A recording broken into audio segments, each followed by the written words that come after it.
RDC et le Tchad signent un accord d'exemption de visa réciproque. Le président Fathi est au Tchad. On va voir la vidéo et revenir juste après.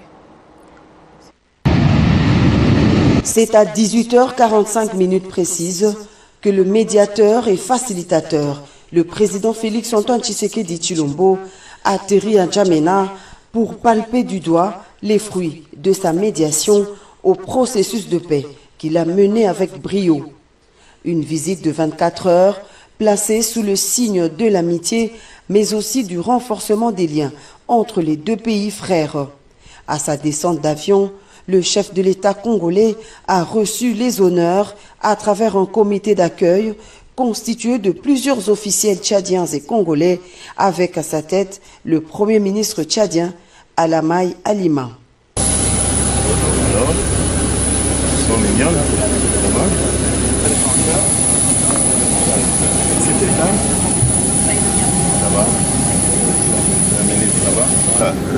Alors madame, ça va? Ça va bien? Ça va. Ah, ça va?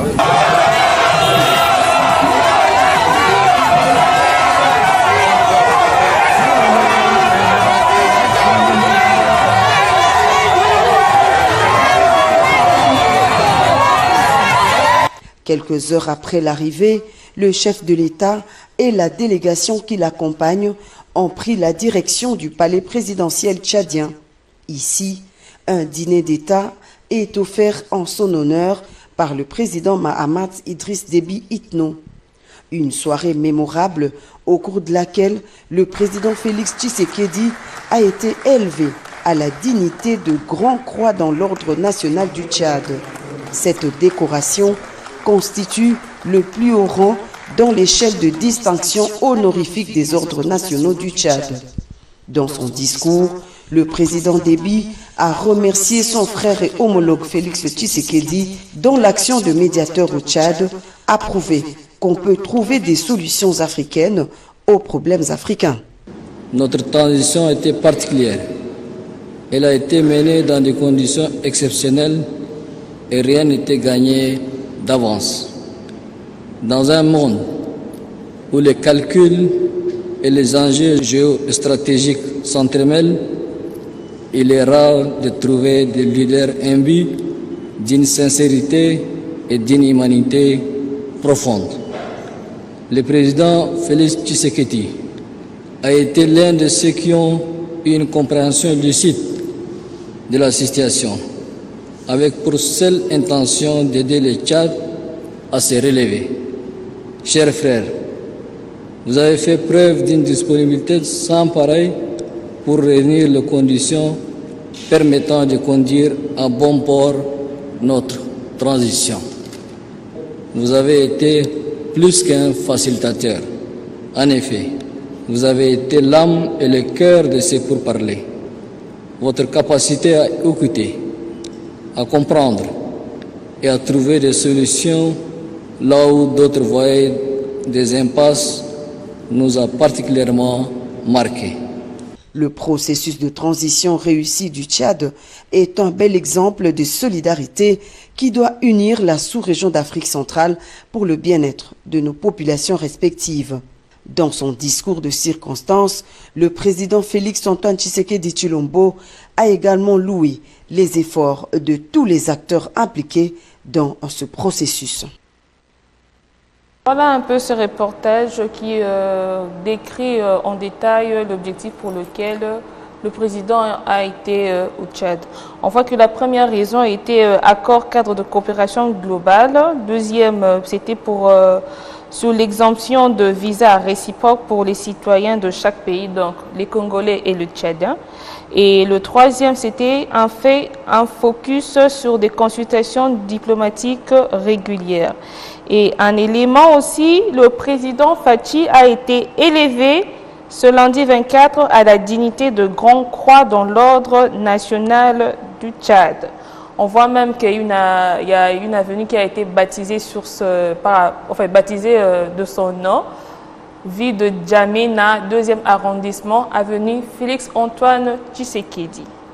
Voilà, c'était immortalisé.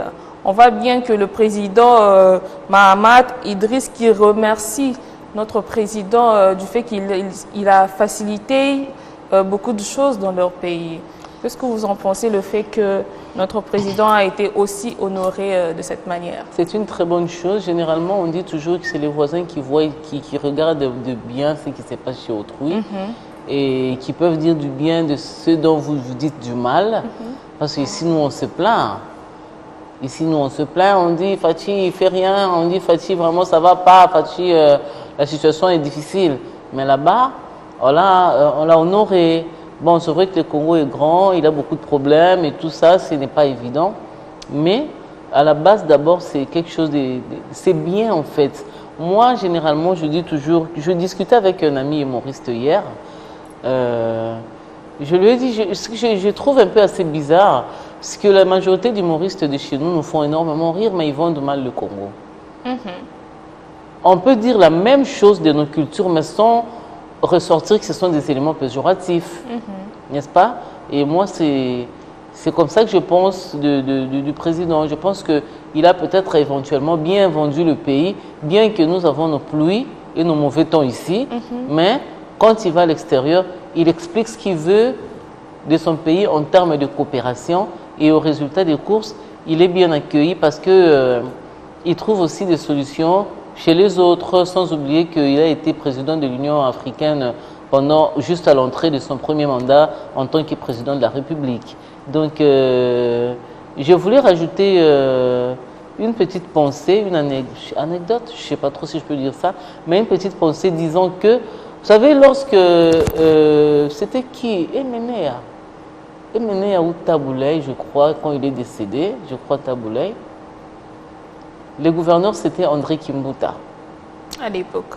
Alors, l'avenue Tombalbaye, c'est le nom d'un Tchadien. On entrera en détail un peu plus tard.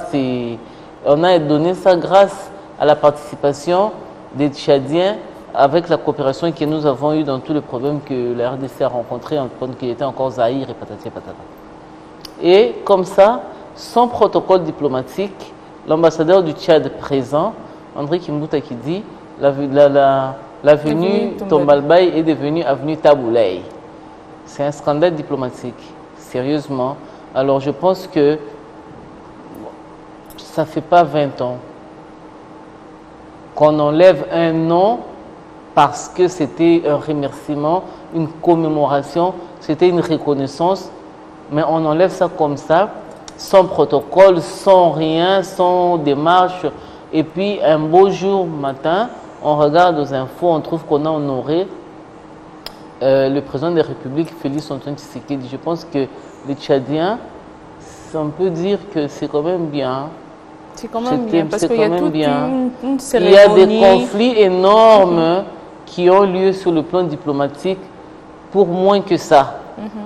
Donc, je pense que parfois aussi, nos autorités, des fois, ils font des choses assez... vraiment sur un coup de tête. On ne se réveille pas un matin, on change le nom d'une avenue comme ça. Mais on va rester sur la note positive, Madame Anna, du fait que... Bon, c'était juste façon de dire... Pour développer, voir un peu dans sa globalité. Dans la globalité, voilà ce qui s'est passé aussi. Aussi ça ici, fait partie de la culture. On lui a donné le nom, ici nous on a ici aussi on donne. Voilà, il y a plusieurs noms même qu'on a donnés. Qu'on ne devrait pas changer parce que c'est ça en fait. Beaucoup de Congolais se plaignent que ici chez nous, l'histoire disparaît à force de changer le nom des lieux et des endroits, des avenues, des monuments et tout. Laissons-les comme ça. Quand Mobutu est parti, le camp Mobutu a changé de nom. Les avenues Mobutu ont failli changer. L'ex-24 novembre qui est devenu... C'était 24 novembre, non? Oui, c'est devenu... Non, Kabasele, c'est l'autre là. Kabasele, c'est l'ancien flambeau. C'est devenu l'avenue de la liberté, je pense. L'avenue de la libération. Libération, voilà. Ce n'est pas mauvais, mais trouver d'autres avenues, attendez.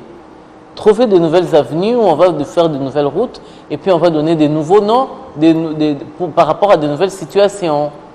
Vous voyez? Un pays doit avoir une histoire. On était Zaïre autrefois. la province du Bas-Congo, sur le plan territorial, ne peut que changer, c'est tout à fait normal. Mais les avenues qui s'appelaient Bas-Zaïre, ça peut rester, non? Il n'y a pas de souci. Ça va traduire l'histoire. Mais Bas-Zaïre, pourquoi? C'était quoi Zaïre autrefois? Nous, on n'a pas d'histoire. Bon, même si j'ai toujours été d'accord qu'on ait enlevé les monuments des Belges, mais après, il y a quand même des choses que... Madame Anna ou toi, elle. Il y a quand même des choses, certaines histoires. Et mettre ça dans un musée ou sur des photos ou dire que, bon, ce monument-là se trouvait à tel endroit. Parce que ces gens-là nous ont coupé des mains, hein. Ils nous ont fait grave souffrir, quoi. Il y a trop de souvenirs... Mais qui sont un peu difficiles à supporter. Difficiles à avaler, donc, connaissez-vous les monuments. C'est vrai que ça bouge un peu l'histoire, mais on va remettre l'histoire dans les musées. Ok, d'accord. Je pense, bon, c'est un point de vue qui reste certainement discutable ou complètement à mettre de côté, mais c'est mon point de vue. Ah, elle est libre de donner Pour son avis. concorder d'ailleurs avec la pensée du jour, je me tais. Ok, on va passer sur un deuxième élément de l'actualité, tentative de coup d'État. Voilà, tentative de coup d'État. Le tribunal militaire rejette la demande de liberté provisoire. D'accorder la liberté provisoire aux prévenus poursuivis dans l'affaire de tentative de coup d'État par crainte de le voir se soustraire de poursuites et par manque de preuves de torture et de maladie. Madame Mana, c'est une très bonne décision. Qu'en pensez-vous? Je pense que c'est une décision... pour un homme politique, hein, on va dire que c'est la mascarade. Un homme politique qui est observateur, il va dire que c'est la mascarade. Et un politique qui connaît le droit international, qui comprend un peu le droit international, il va comprendre aussi que c'est pour pas que la population ne se soulève. Pourquoi? Parce que en droit international, on dit que les traités internationaux pour lesquels le pays X a signé et que si X problème arrive dans son pays, la loi de son pays sera en dessous et la loi internationale va primer. Que dit le droit international en cas de jugement d'un sujet étranger ayant commis un délit à l'intérieur du pays X? Si ce pays-là demande que son ressortissant puisse être allé juger dans son pays d'origine, il y a des dispositifs, je ne connais pas les détails, permettez-moi, c'est d'une seule tête. Le droit international va primer et ces sujets étrangers-là risqueraient de partir. C'est prévu par le droit international. Donc, je pense qu'en mon sens, peut-être ces jugements-là, ça reste discutable. Il serait possible que ces jugements soient faits pour le besoin de convenance. Mais en réalité, dans le fond, on sait qu'à un moment donné, les États-Unis, pays d'origine de ces sujets, pour certains ou pour deux, je crois, en dehors des Congolais, hein, moi je prends d'abord les étrangers. Parce qu'il y a des Américains d'origine congolais. Je prends les étrangers, parce que les Américains d'origine congolaise, c'était le jeune là. Le jeune, oui. Son origine sur base de quoi? Ben, il a un père qui était congolais. Mais sa mère est née de quelle nationalité? Sa mère est étrangère. Alors pourquoi on doit dire à 100% d'origine congolaise? Nous avons un problème. Nos cartes d'identité sont fixées sur le fait que nous prenons l'origine des villages de nos parents. Et on est né à Kinshasa, on dit de nous que nous sommes les Baluba, les Bandundu, les Bas-Congo et patati patata. Or, même pour nous les Kinois, on peut reconnaître que nos parents sont nés dans les Kasaï profonds là-bas, dans les Congo central, mais nous sommes nés à Kinshasa, pour ceux qui sont nés dans un territoire X. Donc vous êtes nés à Bandundu. Vous êtes des Kikwit, donc c'est votre lieu de naissance et c'est ça votre origine. On ne va pas prendre les origines des gens qui sont nés dans leur coin eux-mêmes avec leur histoire pour que ça devienne nos origines. Maintenant, ces jeunes-là, il est né en Amérique, de droit de sol et de droit de, comment on dit, jus solis et jus sanguinis. Bref, le droit de sol et le droit du sang. Dans son droit du sang, il y a déjà 50% qui est retranché parce que ce n'est pas une Congolaise. Congolais, voilà. Donc, on ne va pas chercher origine gauche-droite, c'est d'abord sa nationalité. C'est un Américain. il est venu commettre des dégâts ici en RDC. La RDC est signataire de certains traités internationaux relatifs au jugement des étrangers dans un pays étranger. Que dit la loi internationale? Est-ce qu'elle va demander à ce que la personne puisse être jugée jusqu'à la fin ou que la personne puisse être rappelée dans son pays d'origine pour être jugée là-bas? Alors c'est là que se pose ma question. Ce jugement, jusqu'à ce niveau, par rapport aux étrangers, a-t-il vraiment raison d'être? Parce qu'à un moment donné, on va faire intervenir le droit international. Qu'est-ce qui va se passer? Est-ce que le jour que le droit international interviendra et que Malanga fils partira, on va montrer ça à la télévision? Parce que le procès passe à la télé. Question mark. Voilà. On dit que cette juridiction a ainsi motivé son jugement avant dire droit prononcé au procès de présumés assaillants de la tentative du coup d'État à la prison militaire de Ndolo à Kinshasa. Ce tribunal militaire a ainsi décidé de poursuivre la procédure en rejetant toutes les exceptions soulevées par la défense. La défense a soulevé des exceptions seulement au regard de la loi congolaise. N'est-ce pas, non? Attends, tu verras. À moins que nous ne soyons pas signataires de X traités relatifs au rapatriement des étrangers dans leur pays. Si nous ne sommes pas signataires, d'accord. Mais si nous sommes signataires, le droit international est clair. La loi internationale prime sur les lois internes. Voilà. Mais pour l'instant, on retient que la Cour a refusé la liberté provisoire des détenus.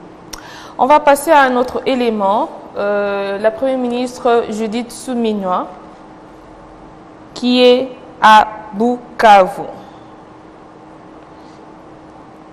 La Première ministre à Bukavu pour apporter son soutien aux fils et aux filles de ce coin de la RDC à l'Est. Et on notera que c'est sa première visite en tant que son premier voyage, en tant que depuis qu'elle a été investie dans son pouvoir, dans son autorité, c'est son premier voyage pour aller donner main forte aux filles et fils du Sud Kivu. Et par le même biais, remercier l'ONU pour la MONUSCO, pardon, pour le travail accompli dans ce coin de la RDC. Remercier parce qu'ils sont en train de partir ou remercier parce qu'ils peuvent rester? Non, ils peuvent partir parce que c'est le départ. Voilà. Donc c'est bon. Moi j'aime bien, hein, j'apprécie bien le...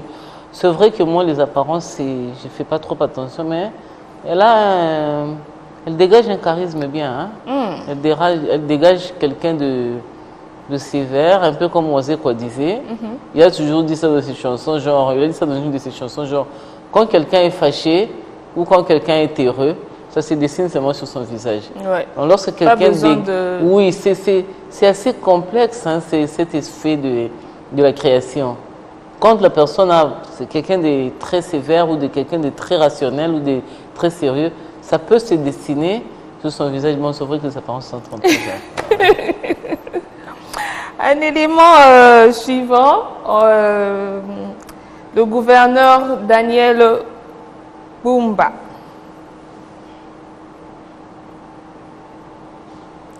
Voilà, depuis la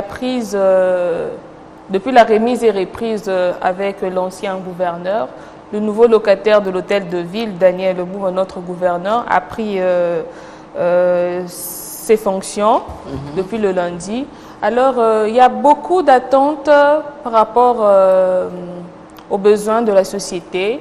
Les Kinois attendent énormément de lui par rapport aux embouteillages, la salubrité, l'insécurité, tout ça. Quel est votre avis? On sent vraiment qu'il y a une charge sur lui et que les Congolais, beaucoup plus les Kinois, bon, les Kinois parce que c'est le gouverneur de la ville-province de Kinshasa, attendent beaucoup de lui, énormément de lui. Quel est votre avis? Il a un gros sac de problèmes en fait. Il a un gros sac de problèmes. Je ne sais pas qui il est personnellement. Pas genre André Kimbuta, quoi. Qui avait déjà fait son nom depuis. Oui, il est dans Vita, il est dans la musique et tout. Il y a Gentini Ngobila qui est dans les sécurités, qui est aussi dans le monde de la musique où on les chante et tout. Daniel Bumba, c'est vraiment... les gens qui le connaissent, c'est vraiment le petit cercle de personnes qui ont trimballé autour de la famille présidentielle à un moment parce que c'est de ce côté-là d'où il est sorti, hein, ce n'est pas un secret. Mais aussi, le gros sac de problèmes qu'il a, c'est les problèmes que les Quinois rencontrent tous les jours et qu'ils aimeraient donc que cela puisse être arrangé. Mais le gros problème commence où les deux prédécesseurs, André Kimbuta et Gentini Ngobila, qu'est-ce qui s'est passé avec eux? Qu'est-ce qui lui, comment dire, qu'est-ce que Kimbuta a laissé à Gentini comme charge que Gentini n'a pas fait du tout, n'a pas arrangé? Et qu'est-ce que Gentini n'a pas arrangé pour que celui-ci... Donc, il rencontre un double problème, voire même un triple problème. Parce qu'à l'époque de Ngobila, de l'autre là, André Kimbuta, c'était Matata Ponyo qui était Premier ministre. Oui. On a eu l'Union européenne qui était venue pour prendre en charge la responsabilité de la gestion des trucs, comment on appelle, des voiries, hein, un peu et drainage aussi, parce que les saletés, c'est là que ça va boucher. Oui. Donc, il y a les poubelles et tout ça, et les charges publiques, voilà. Selon Kimbuta, c'est Matata Ponyo qui gérait ça et qui n'avait pas laissé ça à la ville. Or, il devait prendre le projet et remettre à la ville, mais c'est directement la primature qui gérait, au point que même les cantonniers qui balayaient la ville, parce que c'est avec Matata Ponyo que ça a commencé. Lorsque les cantonniers travaillaient, le bruit courait que ça serait l'ONG de la femme de Matata Ponyo qui serait responsable de cette ONG qui prenait en charge le balayage de la ville par le cantonnier. Ça, c'est son bruit de couloir. C'était vers... C'était voilà. avéré. Oui, je dis bien au conditionnel parce que jusque-là... Ce n'est pas avéré. Même si c'était avéré, je préfère garder le conditionnel parce qu'ici, on sait aussi que quelque chose peut être avéré, mais quand on le dit, il y a toujours un bras de fer qui viendra te montrer que lui, c'est une autorité, qui peut venir te faire un peu d'intimidation. Voilà, donc pour éviter ça, on reste sur le carré, évidemment. Vous voyez, les femmes sont toujours un peu fragiles physiquement. Hein. Ça serait vraiment difficile qu'on voit en train de médecine là-bas parce que j'avais dit je ne sais quoi. On reste sur le conditionnel, mais on sait qu'il y a beaucoup de documents écrits, visuels, et voilà, qui connaissent. L'histoire est connue en fait. Nous vivons, notre histoire immédiate, c'est cette histoire que nous vivons aujourd'hui, qui sera dans une génération un nom vécu pour d'autres personnes qui seront en train de le lire dans des livres ou le regarder à travers des vidéos, n'est-ce pas? Donc c'est ça que Bumba rencontre.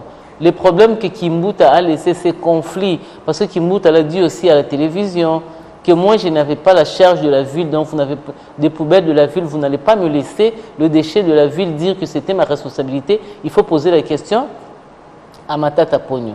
On arrive à Ngobila sur Top Congo. Bonjour à tous mes frères de là. Sylvie, mais un joyeux anniversaire. Je pense que je vais y revenir un peu plus vers la fin de l'émission pour te dire beaucoup de joyeux anniversaires avec plus de détails. Donc, il était passé sur Top Congo. On lui a demandé au Tikeli gouverneur à Sika Bafulu. Abila Tiki Kabafuna Tiki Bafulu Mingite. Genre, Tikeli Moussale Belo Tikeli. Et puis, donc, il se défend en disant que non, les poubelles, oui, mais ce n'est pas vraiment comme c'était avant. Sérieusement? Tu te rends compte? Même s'il faut le dire, je pense en mon sens que on vit dans une certaine légèreté en fait dans notre pays. Ces gens travaillent pour nous. Madame Anna dit que le gouvernement travaille pour la population. Et c'est vrai. Alors, il y a beaucoup d'attentes par rapport au gouverneur. Les Quinois attendent énormément de lui. Évidemment. Et heureusement, pour nous, nous sommes encore pendant la période de la saison sèche. Dans quelques mois, ça sera la saison de pluie. C'est une pire saison. Ça va vraiment permettre à ce qu'on mette des mécanismes qui vont... C'est une pure saison parce que c'est ici que... Attends, moi je pense en mon sens que Bumba a beaucoup de problèmes.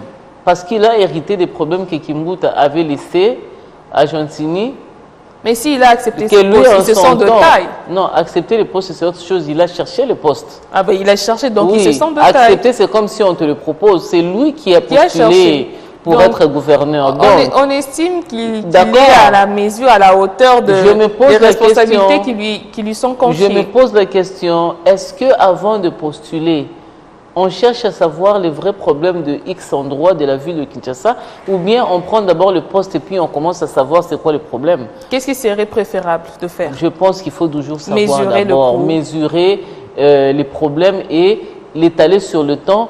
Bon, je n'en sais rien, moi je ne suis pas à cet endroit, on dit toujours que parler c'est plus facile que faire, hein. Mais même dans les petites choses que d'autres personnes ont déjà réalisées, ils ont un canevas de travail, un protocole de travail. On identifie les problèmes, on le met sur un calendrier et à la date limite, on mesure les réalisations. Si on n'a pas tout fini, on se dit que bon, on a fait On au se moins donne encore un 80%, délai, ouais, les 20% qui restent, on peut dire qu'on a réussi, donc on peut repousser à plus tard. On se fait son propre rapport d'abord, avant de se dire qu'on a des comptes à rendre. Il faut d'abord se rendre compte à soi-même, se sentir culpabilisé en fonction de soi-même. C'est ça en fait, être un peu juste aussi. Si tu es citoyen congolais, tu comprendrais que les autres aussi sont des citoyens congolais. Comme tu dois leur rendre compte, tu dois te rendre compte aussi à toi-même. À part ça, je pense à mon sens que le gouverneur... Arrête de me provoquer. Donc je pense à mon sens que l'actuel gouverneur, ce qu'il rencontre, peut-être que nous, on ne se rend pas compte hein, de la taille de ces problèmes. Mais l'énormité de... Oui, on ne se rend pas compte. Nous, on dit seulement salubrité, on dit électricité, eau et tout ce qui est... Il y a aussi le problème de la conscience des citoyens. Oui, mais éduquer cette conscience-là... Nous parlons comme ça parce que, moi je dis toujours, le citoyen paye sa taxe. C'est pour ça qu'il doit revendiquer avant de penser qu'il a voté. Parce que lorsqu'on vote, on vote par une préférence d'une idéologie politique. On se dit, je préfère ces gens-là parce que leur façon politique, c'est celle-ci. Bon, chez nous, il n'y a pas d'idéologie. On choisit en fonction de Polo et de Fanta. Excusez-moi, hein, je n'aurais pas dû même dire pub et tout ça, mais bon, c'est comme ça. Ce sont des choses qui arrivent, c'est culturel, on dit ça tout le temps. Madame, on est responsable de se dire. On vient de le dire tout à l'heure. Oui, c'est pour ça d'ailleurs, quand on invite des gens, on dit toujours que les gens sont responsables de ce qu'ils disent. Voilà. Voilà. Donc, je voulais dire en fait quelque chose. Le poids qu'il a, il y a aussi des programmes qui existent, hein, qui peuvent remettre un peu aussi la population en question pour qu'elle puisse être responsable aussi des actes qu'elle pose. C'est vrai, il est nommé, c'est vrai, il y a beaucoup de choses qui sont sous sa charge, il est le responsable de la gestion de la ville. Mais les gens qu'il gère, comment est-ce qu'il le met devant leurs propres responsabilités?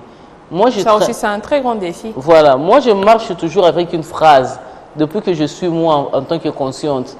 Moi je suis fille d'enseignant, hein. Je suis vraiment les gens de mon lac ici, bah, messieurs, je dis moi là-bas messieurs. Et madame de l'école, quoi. On nous a appris que le propriétaire, le responsable du déchet est son propriétaire. Donc, quand tu tiens un papier, tu es propriétaire de ces déchets-là. Mais quand est-ce que le déchet devient le déchet de la ville? Quand tu jettes ça dans la rue, tu passes. Tu es responsable de ces déchets-là, mais tu as fait que ces déchets deviennent le déchet de la ville dans laquelle tu vis ou dans ces quartiers-là. Mais tu ne te rends pas compte que, en tant que propriétaire du déchet, il doit y avoir des endroits où tu dois aller mettre ces déchets-là.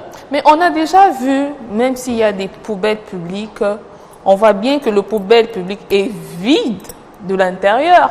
Mais la personne se permet quand même de jeter tout près, juste en bas. Voilà pourquoi je dis que les propriétaires de déchets ne sont pas responsables ne se sentent pas responsables de leurs déchets. Parce que s'ils étaient responsables de leurs déchets, ils n'allaient pas jeter ça n'importe où. Voilà. Maintenant, c'est là qu'intervient le civisme. Quelle est la part de l'État vis-à-vis de la citoyenneté pour que le citoyen sache comment se comporter? Et faciliter la tâche. Voilà. C'est une responsabilité répartie. Si les citoyens étaient avec la courtoisie de ne pas jeter les déchets n'importe où. On n'en arriverait pas là. On n'en arriverait pas là. Pourquoi? Parce que à son tour, l'État allait avoir peur de nous laisser des poubelles à côté. On passe avec des odeurs nauséabondes et évanouissantes. Parce que les citoyens allaient marcher et dire que nous, on est réglo. On est des bons citoyens. On a le civisme dans les normes. On jette les déchets là où vous nous avez demandé de jeter. Mais vous, de votre part, vous n'évacuez pas. Mais l'État ne travaille pas le civisme de la population. La population n'a pas de civisme. Il ne sait pas comment se comporter devant la gestion des déchets ou devant l'utilisation des déchets. C'est pour ça que, en contrepartie, l'État ne fait pas grand-chose. Et il nous a aidés à nous dire que non, vous devez vous prendre en charge. Un papa qui dit à son enfant mineur de se prendre en charge, c'est un papa irresponsable. Parce que il doit s'occuper de cet enfant toujours et toujours. Et l'enfant, en contrepartie, doit toujours lui apporter des bons résultats. Et donc, nous autres ici, nous sommes comme les enfants. L'État, c'est notre papa et notre maman. Et nous sommes des enfants mineurs. Nous sommes des enfants mineurs. Nous devenons majeurs quand à l'inverse, malheureusement, quand nous allons à la retraite. Là, on doit, c'est vrai, faire certaines choses pour nous, mais malgré ça, on a une certaine expérience, on est des personnes ressources, et c'est ça la majorité. Mais dans l'entretemps, il faut que l'État prenne ses responsabilités avant de demander à une population de dire « Yo komba liboso na ote ». La loi dit, la personne est responsable de devant chez lui à environ 2 mètres. 2 mètres. Oui. Au-delà de 2 mètres, ce n'est pas mon problème. C'est la taxe que je paye qui doit demander au cantonnier de venir prendre ça. Donc voilà. Voilà, merci beaucoup Madame Anna. Donc la responsabilité, comme on l'a dit, est répartie. La population a une part de responsabilité, l'État aussi, donc le gouverneur. Mais aussi minime, une responsabilité très minime parce que la base, c'est le gestionnaire de la chose publique. Ainsi étaient les mots de Madame Anna. On va passer à un dernier élément au Kenya. Voilà, au Kenya, une manifestation massive contre la loi de finances émaillée de violence. Il y a eu de coups de feu, des balles réelles vraiment sur les individus. On compte au moins certaines 5 personnes tuées par balle et 31 blessés. La police a repris le contrôle de l'enceinte du Parlement où des manifestants avaient pénétré. Le président Ruto promet de réprimer fermement l'anarchie. Nous apporterons une réponse complète, efficace et rapide aux événements de trahison d'aujourd'hui. C'était les mots du président William Ruto. Voilà un peu ce qui était l'ensemble de l'actualité d'aujourd'hui.